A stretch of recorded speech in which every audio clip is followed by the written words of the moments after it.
네, 여러분 안녕하세요. 황제TV의 황제입니다. 오늘도 어김없이 대통령이 되면 해야 할 100가지 일들 중에서 오늘 26번째 시간이네요.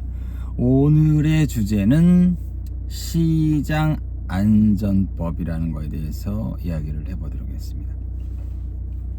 이 시장 안전법이란 뭐냐면 집이라든지 뭐 자동차라든지 또는 뭐 특히 요즘에 흔히 뭐 금이죠. 금으로 예를 들어 드릴게요. 최근에 금이 굉장히 가격이 높아졌습니다. 많이 올라갔죠. 그러다가 뚝 떨어졌어요. 즉 시장에 어떤 물건이 지나치게 올랐을 때 정부에서 이 오르는 금액을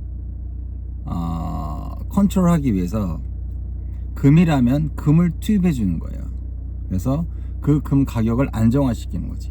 반대로 금 가격이 많이 떨어졌어요. 그랬을 때는 금을 매입을 해서 금 가격이 떨어지지 않게끔 유지해 주는 거예요. 중간을 유지해 주는 정책입니다.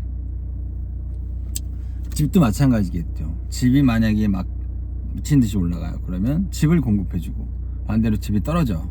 그럼 또 집을 매입을 해 주고.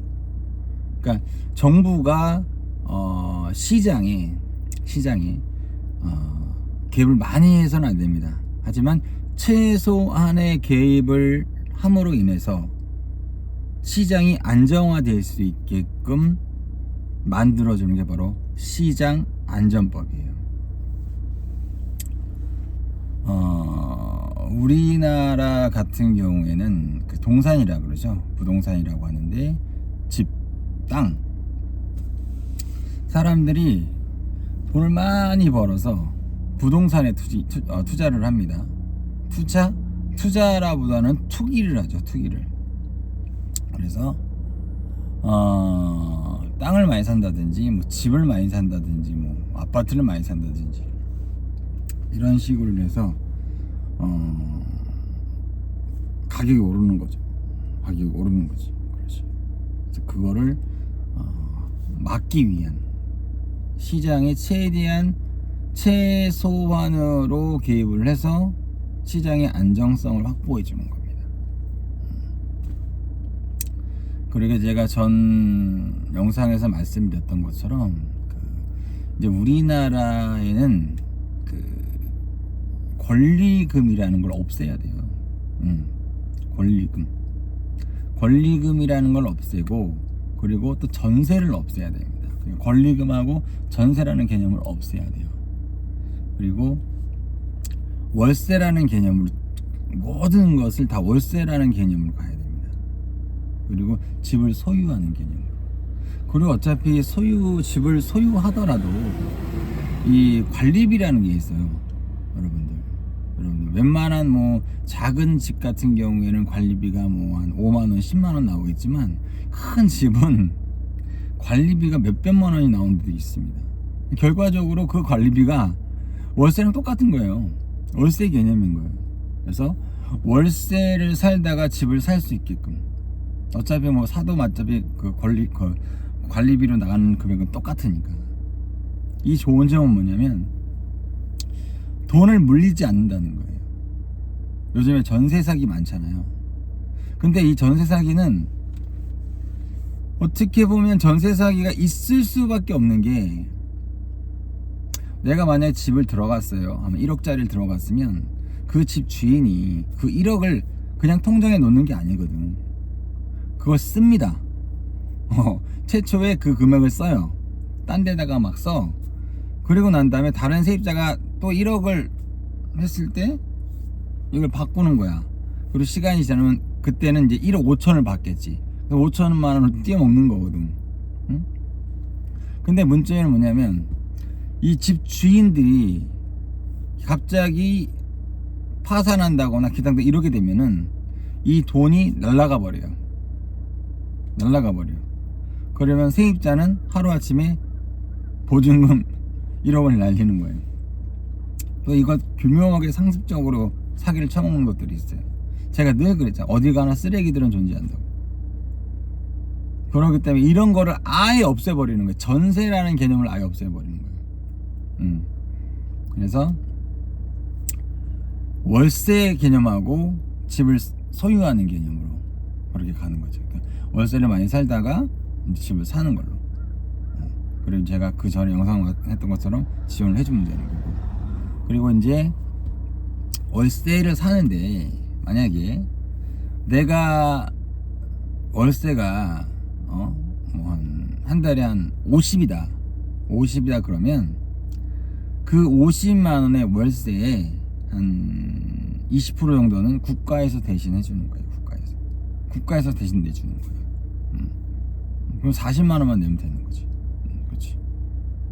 근데 임대주택이라 그래서 임대주택은 25만 원만 내면 되거든.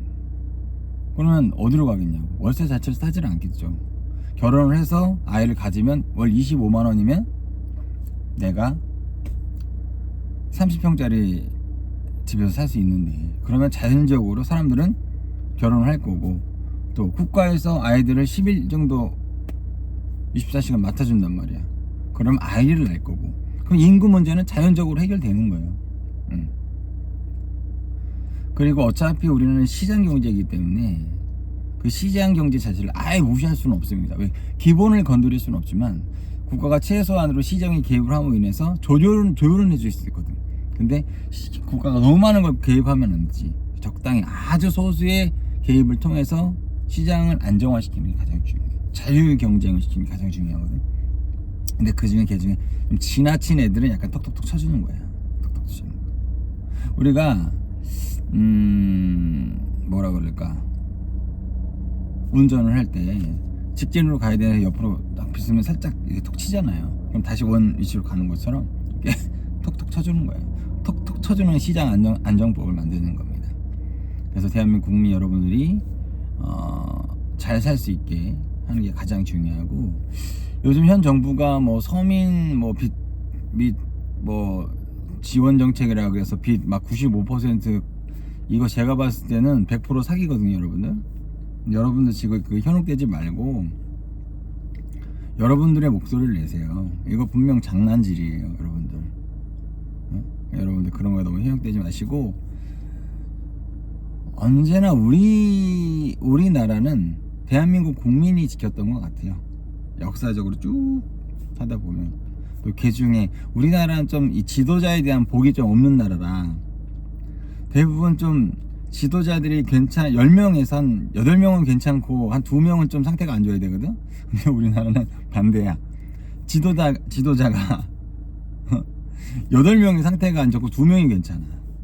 참 어떻게 보면 우리나라가 참 지도자 복이 없는데, 어떻게 보면 그런 것도 좀 다시 좀 다져놔서 대통령이 자격이 없으면 끌어내려야죠. 그리고 대통령이 자격이 없으면 대통령을 시켜줘도 안 돼요, 여러분들. 대통령을 누군가를 뽑는 거에 따라서 국가가 흥망성쇠로 달려가는 수가 있습니다. 그래서 우리가 입법부, 사법부를 만든 거, 행정부, 그리고 입법부, 사법부를 만든 이유도 그 힘의 균형을 맞추기 위한 거거든요. 근데 또 그것까지 건드리고 있잖아요, 여러분들. 조만간 이제 지방선거가 있는데, 이번에 또 부정선거를 할지 안 할지 모르겠지만, 여러분들 나의 소중한 한 표 잘 던져주시면 좋고요. 그리고 이번 계기를 통해서 국민의힘이나 보수 쪽 라인이 더 자신을 한번 더 돌아보는 그런 시간이 됐으면 하는 바람이 있고요. 어쨌든 오늘은 그 시장 경제, 시장 안정화법에 대해서 이야기를 했습니다. 자유라는 것은 항상 책임과 의무가 뒷받침되는 거고요. 쓰레기 짓을 하면 청소해야죠. 그건 당연한 겁니다. 내 집안에 쓰레기 막 뿌리는데 가만히 있을 수는 없잖아요, 여러분들. 대한민국 망치는데 가만히 있을 수는 없잖아, 여러분들. 그쵸? 우리 대한민국 국민 여러분들 현명하신 분들이라 저는 생각하고, 오늘의 주제 시장 안정법에 대해서 이야기를 했고요. 대한민국이 행복하고 정의롭고 선한 사람들이 살 수 있는 그런 훌륭한 대한민국 때까지 이 황제가 열심히 파이팅 하도록 하겠습니다. 여러분 감사합니다.